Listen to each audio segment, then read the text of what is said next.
Grant was a quiet man who did not talk much about himself. He had come to the mountain site 3 years ago with a worn tool bag and a letter of hire. That was all. No one knew much about his past and he never offered it. He showed up early, worked clean, and went to bed when the shift ended. The other human workers liked him well enough. The Drakes tolerated him. That was about as good as things got at Carn Ridge. Carn Ridge was a mountain excavation site sitting high above the valley where the old stone ran deep with mineral veins. Humans had found it first. Drakes had claimed it second. After 2 years of argument and one short border skirmish, both sides had agreed to share the work and split the yield. It was not a warm arrangement. It was a practical one. Humans and Drakes worked the same tunnels and ate in the same yard, but they did not mix much. There were invisible lines everywhere and everyone knew where they stood. Grant had learned early not to push against those lines. He did his work, kept his head down, and stayed out of arguments. He was a site engineer, which meant he handled the blasting plans, the charge placements, and the detonation schedules. It was careful work. Dangerous if you lost focus. Grant never lost focus. The morning of the accident started like every other morning. Cold air coming off the upper ridge. The smell of stone dust and burning wood from the cook fires. Workers moving in slow groups toward the tunnel mouths. Grant had spent the previous evening checking the charge sequence for Section 4. Everything was correct.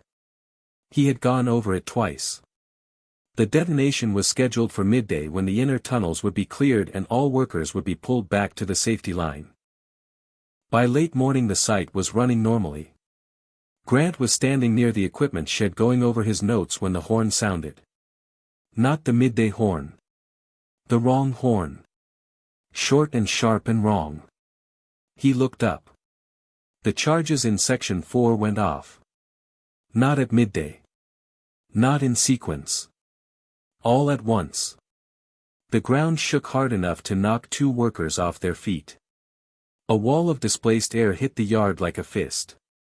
Stone dust rose in a thick gray curtain and swallowed the mouth of Section 4 whole. Somewhere inside the dust cloud there was a deep cracking sound and then a low rolling boom as part of the tunnel wall came down. Grant was already moving before the second boom finished. He did not have a plan. He was just moving toward the site because that was what his body did. He pulled his collar up over his mouth and ran into the dust. Around him workers were shouting and running the other way. He heard someone calling his name behind him. He kept going. The dust thinned slightly as he cleared the first outer yard. He could see the blown face of Section 4 about 40 meters ahead. Rubble was still falling from the upper lip of the tunnel mouth. The ground was covered in broken stone and twisted metal from the charge housings. He almost missed the hatchling entirely. It was small. Barely knee height. Its scales were pale gray and caked in white dust, and it was standing completely still in the middle of the open ground between the equipment yard and the tunnel mouth. Not running. Not crying out. Just frozen. The way a very young creature freezes when everything around it becomes too loud and too fast to understand. Grant did not know whose hatchling it was. He did not know how it had gotten into the blast zone. None of that entered his mind. What entered his mind was that the upper lip of the tunnel mouth was cracking. He could see the fracture lines spreading through the stone above the opening. A second collapse was coming, and it was going to come down right where the hatchling was standing. He ran. He covered the ground fast, faster than he thought his legs could carry him at this point in his life. His boots hit loose rubble and he nearly went down, but caught himself and kept going.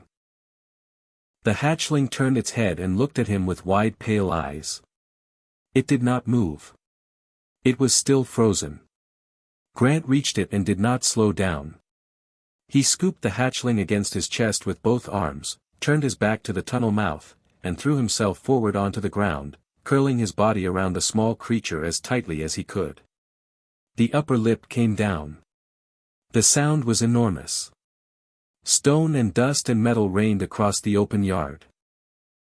Something heavy hit Grant across the upper back and drove the air out of him completely. Something else caught his left shoulder at a wrong angle and he felt it go with a sharp bright pain that he did not have time to think about. Smaller pieces of debris came after that, pattering across his back and legs like hard rain. Then it stopped. Grant lay still. His ears were ringing. He could not pull in a full breath. The weight on his back was heavy but not crushing. He was alive. He could tell because everything hurt. He loosened his arms slowly and looked down. The hatchling was pressed against his chest, trembling but unharmed. Not a mark on it. It looked up at him with those pale wide eyes and let out one small sound that was not quite a word and not quite a cry but somewhere in between. Grant tried to answer. Nothing came out. The last thing he heard before the darkness took him was shouting voices and running boots crossing the yard toward him. The last thing he saw was the hatchling still watching his face, close and steady, like it was making sure he was real. Then the darkness came and Grant did not fight it. The medical bay at Carn Ridge was a long wooden building at the eastern edge of the site. It had 6 cots, 2 small windows, and a single oil lamp that burned through the night. It was not a comfortable place. It was a practical one. Just like everything else at Carn Ridge. Grant was placed in the cot nearest the back wall. The site medic, a steady woman named Ada, worked on him for a long time after they carried him in. 2 cracked ribs. Burns across the upper back where the debris had dragged. A dislocated shoulder that had to be set back into place while Grant was still barely conscious. Ada did the work quietly and without fuss. When she was done she covered him with a blanket and told the 2 workers waiting by the door that he would live. The workers nodded and left. Ada sat down in her chair by the lamp and went back to her notes. Grant slept for most of the first day. By evening the site was still buzzing. Workers gathered in small groups and spoke in low voices. The early detonation was being investigated. Equipment was being checked. Reports were being written. But underneath all of that noise there was a different kind of quiet spreading through the yard. The kind of quiet that comes when something has happened that no one quite knows how to talk about yet. Everyone had seen it. Or heard it from someone who had. The human engineer running into the blast zone. Throwing himself over the hatchling. Taking the collapse on his own back. The Drake workers had gone very still after the rescue. Not cold. Not hostile. Just still. The way a creature goes still when it is processing something it did not expect. Nobody knew whose hatchling it was at first. That answer came by nightfall. Elder Soreth arrived at the site just after dark. He came with 4 attendants but left them at the gate. He walked into the yard alone. He was massive even by Drake standards. Old and heavily scarred with scales that had gone dark gray at the edges with age. He moved slowly but not weakly. Every step was deliberate. Every worker, human and Drake alike, stepped back when he passed. Not out of fear exactly. Out of something older than fear. The kind of instinct that recognizes when something significant is in the room. Soreth walked to the medical bay. He stopped outside the door. He did not go in. He did not knock. He simply stood there in the cold night air with his arms at his sides and his eyes on the closed door. Ada looked out the window after a few minutes and saw him. She thought about saying something. She decided against it and went back to her chair. The night passed. Soreth was still there in the morning. By the second day the workers had stopped pretending not to watch. They found small reasons to be near the eastern edge of the yard. Carrying things. Checking equipment. Standing and talking in pairs. But their eyes kept going back to the old Drake standing outside the medical bay door like a stone set into the ground. He did not eat. He did not sit. He stood in the cold mountain air through the morning and through the afternoon, and when the temperature dropped again at night he was still there. His attendants brought him a heavy covering at one point. He waved it away. Inside the medical bay, Grant drifted in and out of sleep. Ada changed his dressings and gave him water and told him to rest when he tried to ask questions. He asked about the hatchling once, on the second morning. Ada told him the hatchling was safe and healthy and back with its family. Grant nodded and closed his eyes again. She did not tell him who was standing outside his door. On the third day Soreth moved. It was mid-morning. The yard was busy with the sound of work resuming after the investigation. Ada had stepped out briefly to collect fresh water. Grant was awake, lying on his back, staring at the ceiling and breathing carefully around the ache in his ribs. The door opened. Grant turned his head. The drake who stepped through the doorway was the largest living thing Grant had ever seen inside a building. He had to angle his shoulders slightly to clear the frame. The low ceiling made the space feel smaller immediately. Grant did not move. He watched the elder cross the room in 4 slow steps and stop at the foot of the cot. Soreth looked at him for a long time without speaking. Grant looked back.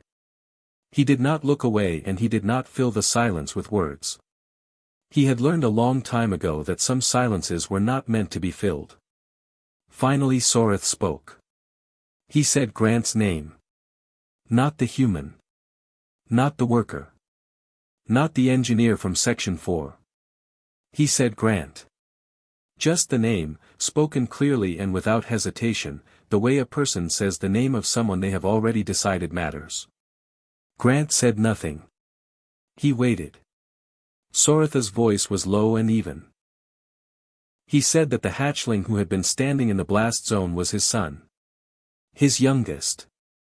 4 months old. He had wandered from the family area on the north side of the site during the confusion of the shift change. No one had noticed in time. Grant listened without moving. Soreth said that he had stood outside the door for 3 days because he did not know what to say to a human who had done what Grant had done. He said he had lived a very long life and had learned most of what the world had to teach him.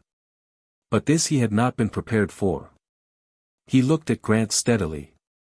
He said he had come in because standing outside was no longer enough. Grant looked up at the old scarred elder filling the small room and said the only thing that felt true. He said he was glad the boy was safe. Soreth was quiet for a moment. Then he nodded once. Slowly. The way someone nods when an answer lands exactly where it needed to. He pulled the wooden chair from the corner, set it beside the cot, and sat down. Soreth came back the next morning. And the morning after that. He did not stay long each time. An hour. Sometimes less. He would pull the wooden chair close to the cot and sit without ceremony and they would talk. Not about the explosion. Not about the site or the work or the politics between humans and drakes. They talked the way 2 people talk when they are still figuring out what the other one is made of. Careful at first. Then less careful. Grant was not a man who trusted easily. But he was a man who listened well. And Soreth, he discovered, was the same. Ada watched all of this from her chair by the lamp and said nothing. She had worked at Carn Ridge for 6 years and thought she had seen most things. She had not seen this. She kept her thoughts to herself and changed Grant's dressings and refilled his water and pretended to be very busy with her notes. On the 4th day Grant tried to sit up on his own. He made it about halfway before the ribs stopped him. He did not make a sound but his face went tight and pale. Ada was across the room in 3 steps and pushed him back down firmly and told him he was not to try that again without help. Grant said he understood. He tried again the next morning when Ada stepped out. He made it a little further that time before he stopped. He was not good at staying still. His shoulder was the worst of it. Ada had set it back into the socket on the first night but the joint had taken damage that would not simply heal with rest. She told him plainly on the 5th day that he would recover most of the movement but not all of it. That there would always be a limit now. That certain things would pull and ache depending on the weather and the load. Grant listened to all of this with a flat expression and then asked if he would be able to return to site work. Ada looked at him for a moment. She said probably yes, with adjustment. Grant nodded and said that was fine then. She shook her head and went back to her chair. It was on the 6th day that Soreth finally said what he had been carrying since the first morning he walked through the door. He arrived a little later than usual. The yard outside was loud with the sound of resumed drilling from the upper tunnels. Soreth closed the door behind him and the noise dropped to a low rumble. He sat in the wooden chair and looked at his own hands for a moment before he spoke. He told Grant about his son. The hatchling's name was Reth. The youngest of 4. Born late in the season when the mountain winds were already cold. Soreth had not expected another child at his age, and Reth had arrived like a surprise that rearranged everything. Small and pale-scaled and relentlessly curious about the world in the way that youngest children often are. He had learned to walk earlier than expected. He had also learned to wander earlier than expected. Soreth's voice stayed even as he spoke, but Grant could hear something underneath it. The particular weight that parents carry when they think about how close a thing came. He said Reth had followed a group of young Drake workers toward the equipment yard that morning without anyone seeing. By the time the shift horn sounded, the confusion had covered his absence for too long. Soreth stopped speaking for a moment. Then he said that his bloodline had a law. Not a rule written down somewhere. A law carried in memory and passed through generations the way Drakes passed everything that mattered. The law was simple. Every life saved was remembered. Every life lost was remembered. Both were entered and neither was ever closed. He looked at Grant directly. He said a debt had been entered the morning Grant threw himself over Reth. A debt that belonged to the bloodline and not just to Soreth himself. That every Drake who carried that blood would know the name of what Grant had done and would carry the weight of it forward. Grant was quiet for a moment. Then he said he had not done it for a debt. He had not been thinking about debts at all. He had seen a small creature standing in the wrong place and he had moved. That was all it was. Soreth said he knew that. He said that was exactly why it mattered. He said that a thing done for reward was a transaction. It could be closed. It could be settled and finished and set aside. But a thing done for no reason except that it was the right thing to do in that moment could not be settled. It sat differently. It lasted differently. Grant looked at the ceiling for a moment. He was not a man who took compliments easily, and this felt like something larger than a compliment. It felt like a weight being placed on him that he had not asked for and was not sure he wanted. He said he appreciated the words but that he hoped Soreth would not feel bound by something Grant had done without thinking.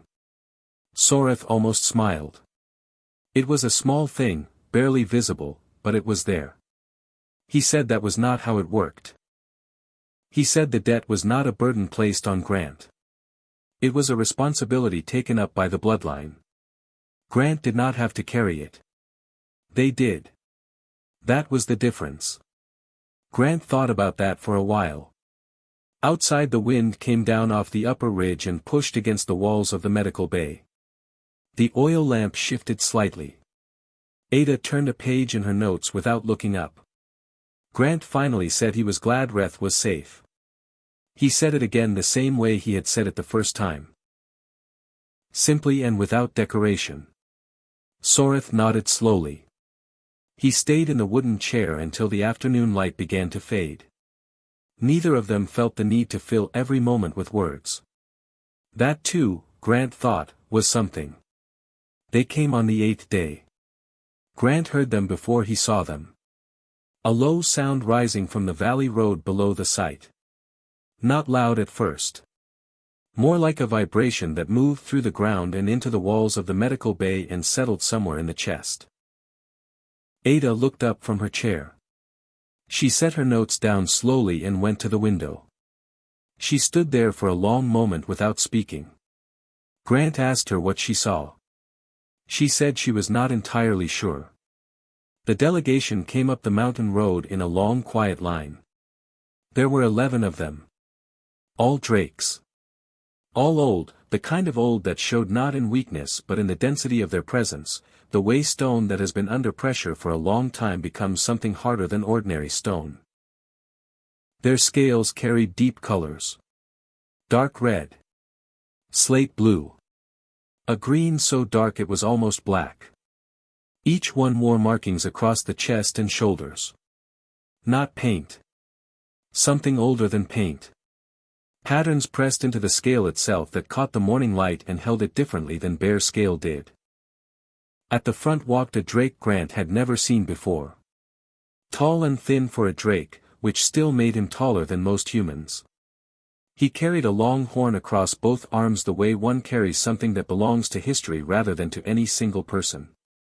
Behind the delegation, at a slight distance, walked Soreth. He was not leading them. He was following. Grant noticed that immediately and understood without being told that this meant the delegation outranked even Soreth. That whatever was happening had moved beyond one elder and one bloodline into something wider. The site foreman, a broad human named Will, met them at the gate. Grant could see through the window that Will was trying to speak and that the herald with the horn was listening politely and responding in short sentences, and that Will kept nodding in a way that suggested he understood very little of what was being said but was too professional to show it. After a few minutes Will stepped back and let them through. The delegation walked into the main yard and stopped. Every worker on the site had gone still. The drilling from the upper tunnels had stopped. The equipment yard was silent. Humans and drakes stood in loose groups across the open ground and watched and said nothing. The mountain wind moved through the yard and that was the only sound for a long moment. Then Will came to the medical bay door. He knocked twice and opened it and looked at Ada first and then at Grant. He said they were asking for him. Ada started to object. Will looked at her with an expression that said he understood her concern completely and also that he did not think either of them was in a position to say no. Ada pressed her mouth into a thin line. She got the chair from the corner and between her and Will they helped Grant into it without aggravating the ribs too badly. Grant's jaw was tight the whole time but he did not complain. They carried him out into the yard. The cold hit him first. He had been inside for 8 days and the mountain air felt sharp and clean and very real after the close warmth of the medical bay. He blinked in the brightness. Then he saw the delegation standing in the center of the yard and the workers arranged in a wide ring around the open ground and Soreth standing off to one side with his hands at his sides and his eyes on Grant. Will and Ada set the chair down in the open ground facing the delegation and then stepped back. Grant sat in the chair in his worn medical clothes with a blanket across his lap and his bad shoulder wrapped and his face still carrying the marks of the blast, and he looked at the 11 elders looking back at him and he kept his expression steady because it was the only thing he had full control over at that moment. The herald stepped forward. He raised the horn and blew one long note. The sound went up the mountain and came back changed, fuller somehow, like the stone itself had added something to it. Several of the human workers shifted instinctively. A few of the younger drakes lowered their heads. Grant sat still. The herald lowered the horn and began to speak in the old drake tongue. His voice was clear and carried easily across the silent yard.